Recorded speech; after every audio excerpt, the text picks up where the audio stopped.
अच्छा, हमारे पास है basic organisation of human nervous system. तो हमने इसमें देखा कि हमारे पास दो तरह का नर्वस सिस्टम होता है। एक होता है सेंट्रल नर्वस सिस्टम CNS, जिसके अंदर ब्रेन और स्पाइनल कॉर्ड आती है, और दूसरा हमारे पास होता है पेरिफेरल नर्वस सिस्टम, जिसके अंदर कोऑर्डिनेशन ज़्यादातर हमारे पास स्पाइनल कॉर्ड का ही आता है, जिसके साथ दो स्पेशल टाइप के न्यूरॉन्स जुड़े होते हैं। एक होते हैं सेंसरी न्यूरॉन्स और एक होते हैं मोटर न्यूरॉन्स।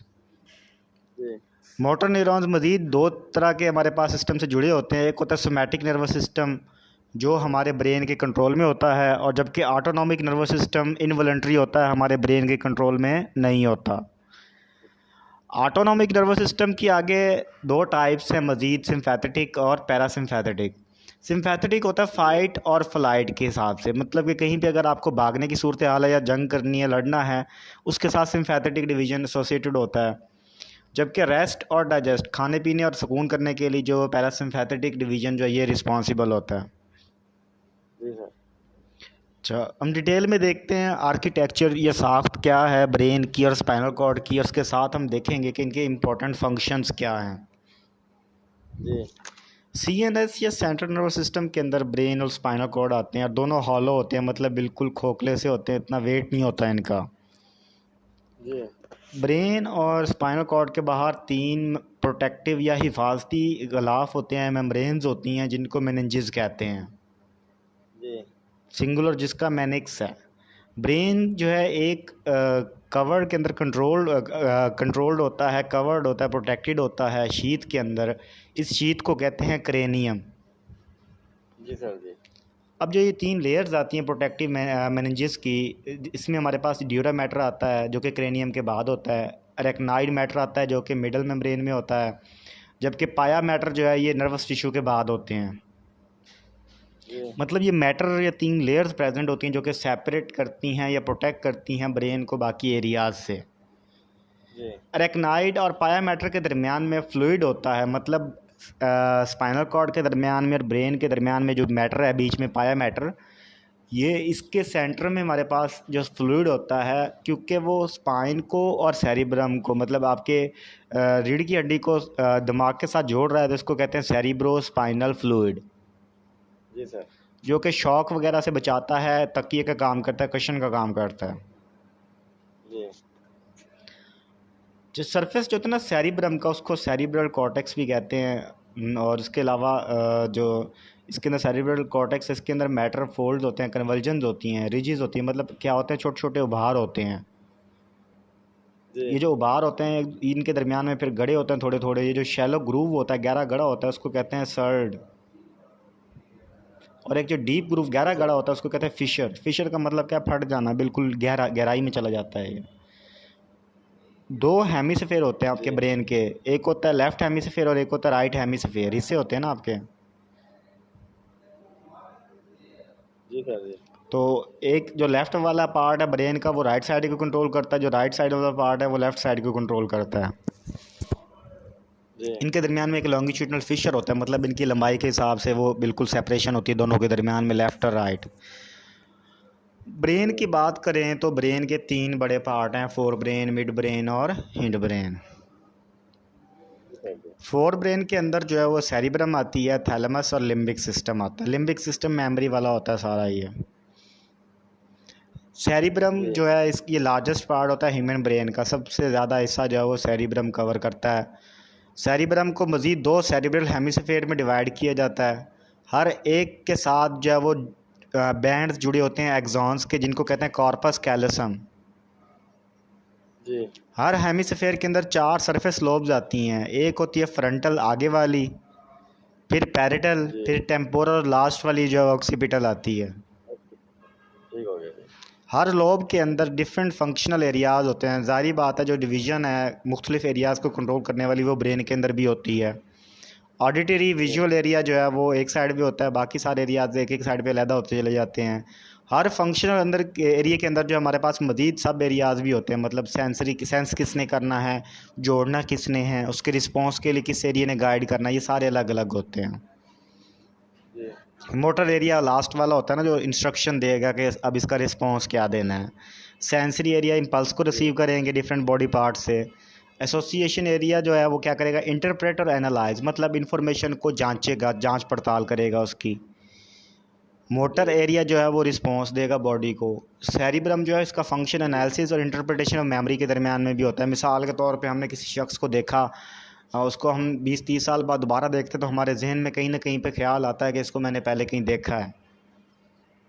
जी सर। उसके अलावा रीजनिंग वगैरह हो गई, मतलब जजमेंट निकालना, रीजनिंग हो गई, मतलब किसी चीज़ के बारे में सोच विचार करना, थॉट्स वगैरह हो गया, ड्रीम्स, नींद, ख्वाब वगैरह आते हैं जो नींद में, ये सारा जो है ये इसी के साथ हमारे पास सेरिब्रम के साथ एसोसिएटेड होता है।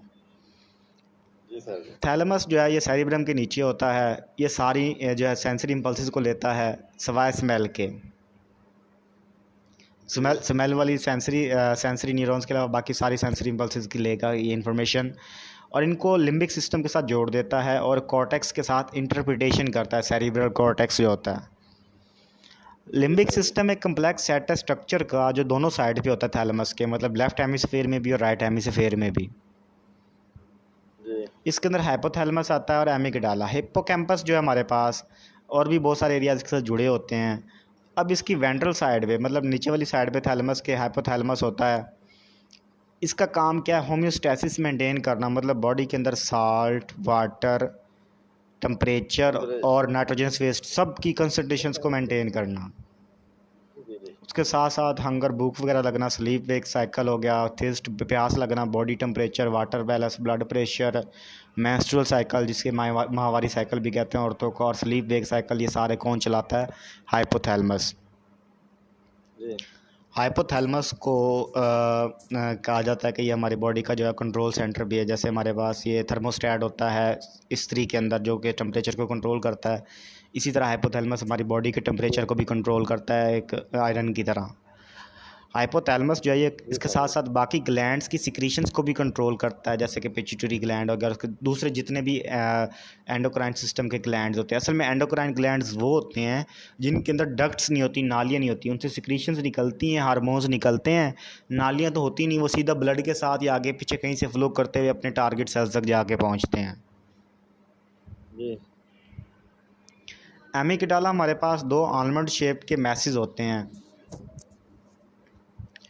ठीक है। तो दोनों साइड्स पे ये भी प्रेजेंट होता है थैलेमस के। ये क्या करते हैं, ये इमोशंस को कंट्रोल करते हैं, जैसे कि लव हो गया, प्यार है, नफ़रत है, हेट है, एंगर, गुस्सा वगैरह, डर वगैरह, या कोई जुनून वगैरह, या सेक्सुअल अराउजल जो है फीमेल्स को देख के, मेल को फीमेल्स को देख के जो सेक्सुअल अराउजल होता है वो एमिगडाला का ही काम होता है। अगर इसको निकाल देंगे तो कोई सेंस ऑफ प्लेजर नहीं आएगा, चाहे जितना मर्जी सेक्स कर लें। उसके अलावा है हिप्पोकैम्पस। हिप्पोकैम्पस के अंदर दो हॉर्न्स होते हैं या दो सींग होते हैं। एक जो है वो एमिगडाला की तरफ जाता है जो कि बहुत इंपॉर्टेंट होता है, और ये चीज़ों को आपके जहन के अंदर, मतलब जहन नशीन करने के लिए बहुत ज़रूरी होता है शॉर्ट टर्म मेमोरी के अंदर। अब जब ये शॉर्ट टर्म मेमोरी आपके जहन में बैठेगी तो फिर ये आहिस्ता आहिस्ता आप जब उसको बार बार याद करते रहते हो तो फिर वो कन्वर्ट हो जाती है लॉन्ग टर्म मेमोरी, कि कुछ चीज़ें आप याद करते हैं आपको भूल जाती हैं, कुछ चीज़ें ऐसी होती हैं जो आपको ताहयात नहीं भूलती। मिड ब्रेन जो है ये रिड्यूस्ड है ह्यूमंस में, मतलब इसका साइज़ बहुत कम हो गया, बाकी जानवरों की निस्बत इंसानों में इसका साइज़ बहुत कम हो चुका है। ये रिले स्टेशन का काम करता है, मतलब इंफॉर्मेशन को सेरिब्रम और सेरिब्रम के दरमियान में पास आउट करवाता है, जोड़ता है दोनों को, सीढ़ी का काम करता है, ब्रिज का काम करता है। मिड ब्रेन के अंदर रेटिकुलर फॉर्मेशन होती है जो कि रिले सेंटर का काम करती है, हिंड ब्रेन को जोड़ती है फोर ब्रेन के साथ। हिंड ब्रेन के अंदर सेरिबेलम आता है, मेडुला ऑब्लोंगेटा और पोन्स आती हैं। सेरिबेलम कंट्रोल करता है इक्विलिब्रियम, मतलब हम सीधा खड़े होते हैं, बाइक चलाते हैं, गाड़ी चलाते हैं, साइकिल चलाते हैं, या हम रनिंग करते हैं तो हमारी बॉडी पोजीशन को नॉर्मल रखना, इन परफेक्ट सिचुएशन रखना किसका काम है, सेरिबेलम का। मसल्स को मूव करवाना, walking, running, riding bicycle, doing delicate work with hand, मतलब ये सारे मुश्किल काम जो हैं वो सेरिबेलम कंट्रोल करता है। सेरिबेलम उसके अलावा मेमोरी स्टोरेज के अंदर भी इसका बहुत बड़ा रोल होता है। इसके बाद दूसरा पार्ट जो पोन है हिंड ब्रेन का, इसका काम क्या होता है, ये ब्रिज का काम करता है सेरिबेलम, मेड्यूला और सेरिब्रम, इन तीन स्ट्रक्चर्स के दरमियान में ये ब्रिज का काम करता है, जोड़ता है तीनों को। उसके साथ साथ ये हार्ट बीट और ब्रीथिंग, मतलब सांस का और ब्लड प्रेशर को भी ये कंट्रोल करता है, दोनों प्रोसेसेस को। जो तीसरा पार्ट है मेड्यूला, मेड्यूला ऑब्लोंगेटा, ये कंट्रोल करता है ऑटोमेटिक फंक्शन बॉडी के, जैसे कि heart beat, blood pressure, respiration और स्वेलिंग। सांस भी आप नहीं रोक सकते। खाना एक दफ़ा आपने मुंह में डाल दिया, आपके फेरिंग उससे आइसोफेगस में चला गया स्वेलिंग करने के बाद, तो फिर आप उसको भी वापस अपनी मर्ज़ी से नहीं ला सकते। इसके अलावा जो ब्रेन है बहुत हॉलो स्ट्रक्चर होता है और छोटी छोटी कैविटीज़ के इसके बाहर होती हैं, जिनको कहते हैं हम वेंट्रिकल्स। अब 4 वेंट्रिकल होती हैं ब्रेन के अंदर। जी नेक्स्ट है हमारे पास स्पाइनल कॉर्ड। जी सर जी स्पाइनल कॉर्ड जो हमारे पास सबसे इम्पोर्टेंट स्ट्रक्चर है बॉडी के दरमियान, बॉडी में और ब्रेन के दरमियान में, मतलब ब्रेन के साथ जुड़ा हुआ है ये सेरिब्रोस्पाइनल फ्लूइड के साथ। और न्यूरॉन्स जो एक्सॉन्स वगैरह हैं वो भी कुछ जोड़ते हैं ब्रेन को स्पाइनल कॉर्ड के साथ।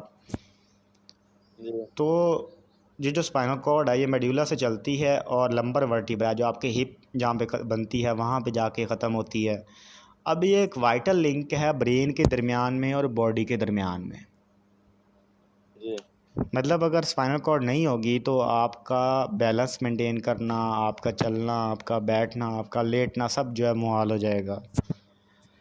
और आपका जो क्विक रिस्पांस है किसी भी चीज़ के ख़िलाफ़, जो फास्ट रिस्पांस है वो भी ख़त्म हो जाता है। अगर हम ट्रांसवर्स सेक्शन देखें, सेंटर से काटें मतलब टेढ़ा तिरछा तिरछा काटें इसको, तो हमें दो तरह का मैटर नज़र आएगा। एक होता है वाइट मैटर और एक होता है ग्रे मैटर। जी सर जी बिल्कुल। वाइट मैटर जो पेरीफ्री की तरफ होता है, मतलब पिछले जानिब धकेला हुआ होता है अंधेरे की तरफ। ग्रे मैटर जो है ये सेंटर के अंदर होता है, इसके अंदर सेरिब्रोस्पाइनल फ्लूइड होता है, CSF होता है इसके सेंटर में। ग्रे मैटर की शेप एच लाइक होती है, जैसे कि आप ये देख सकते हैं डायग्राम में, बिल्कुल सेंटर में एच शेप स्ट्रक्चर बना हुआ है। इसको बटरफ्लाई शेप भी कहते हैं। जो ग्रे मैटर है इसके अंदर न्यूरॉन सेल बॉडीज़ आती हैं और नॉन माइलिनेटेड पार्ट्स आते हैं फाइबर्स के। हम पीछे डिस्कस करके आए हैं, माइलिनेटेड फाइबर्स ज़्यादा फास्ट इन्फॉर्मेशन को ट्रैवल करती हैं, नॉन माइलिनेटेड के अंदर इन्फॉर्मेशन थोड़ी स्लो होती है। वाइट मैटर जो है वो बंडल से बना होता है माइलिनेटेड फाइबर्स के। बहुत सारे पेयर्स होते हैं स्पाइनल नर्व्स के, क्योंकि ये स्पाइन के अंदर है, बैकबोन के अंदर हैं, तो इस वजह से इनको कहते हैं स्पाइनल नर्व्स। ये निकलती हैं वेंट्रल और डोर्सल हॉर्न से, मतलब दोनों साइड से निकलती हैं ग्रे मैटर के।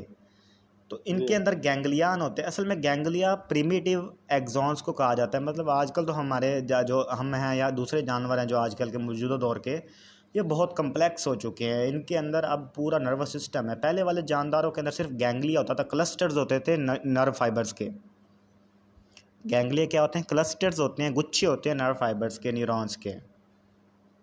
अब जो अरेंजमेंट है ग्रे मैटर की और वाइट मैटर की ब्रेन में, वो स्पाइनल कॉर्ड के निस्बत अपोजिट है। ब्रेन में भी होता है ग्रे मैटर और वाइट मैटर और स्पाइनल कॉर्ड में भी, लेकिन दोनों की अरेंजमेंट्स डिफरेंट हैं।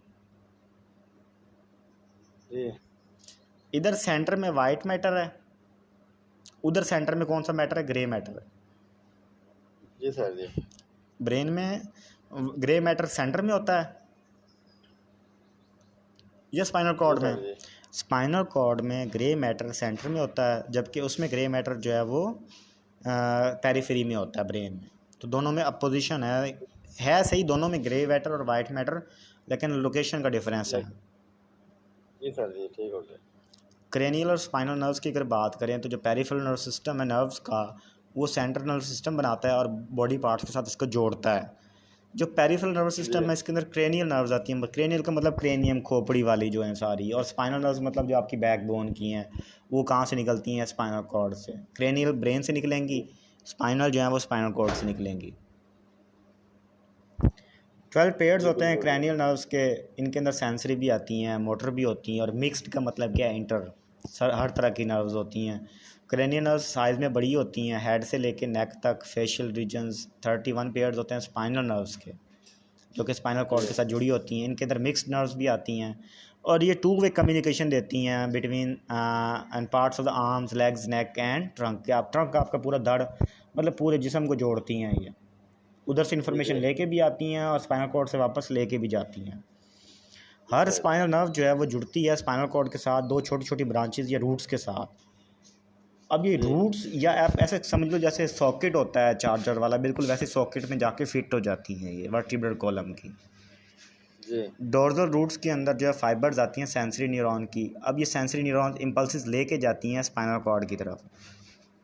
जी जो वेंट्रल रूट्स होती हैं इनके अंदर फाइबर्स आती हैं मोटर न्यूरॉन्स की, और ये मोटर न्यूरॉन्स इम्पल्सिस हमेशा दूर लेके जाती हैं क्योंकि इन्होंने मसल्स की तरफ, ग्लैंड्स की तरफ इन्फॉर्मेशन लेके जानी होती है, जबकि सेंसरी ने टुवर्ड्स द सोर्स लेके आनी होती है ब्रेन के या स्पाइनल कॉर्ड के। जी दो रूट्स फिर मिलती हैं स्पाइनल नर्व्स के साथ और वर्टिब्रल कॉलम से निकल जाती हैं बाहर को। हर स्पाइनल नर्व के अंदर एक ख़ास रीजन होता है जहाँ पे ये इनकी बॉडी लोकेटेड होती है। इनका ओरिजिन मतलब इनका न्यूक्लियस होता है। जी सर जी अच्छा, सोमेटिक और ऑटोनॉमिक नर्वस सिस्टम की बात करें तो जो पीएनएस है, पेरिफेरल नर्वस सिस्टम, इसके अंदर दो टाइप्स आती है नर्वस सिस्टम की, सोमेटिक और ऑटोनॉमिक। सोमेटिक के अंदर जी क्रेनियल और स्पाइनल नर्व फाइबर्स आती हैं जो कि कनेक्ट करती हैं सीएनएस को स्किन के साथ और स्केलेटल मसल्स के साथ, क्योंकि स्किन आपकी प्राइमरी सेंसरी ऑर्गन है।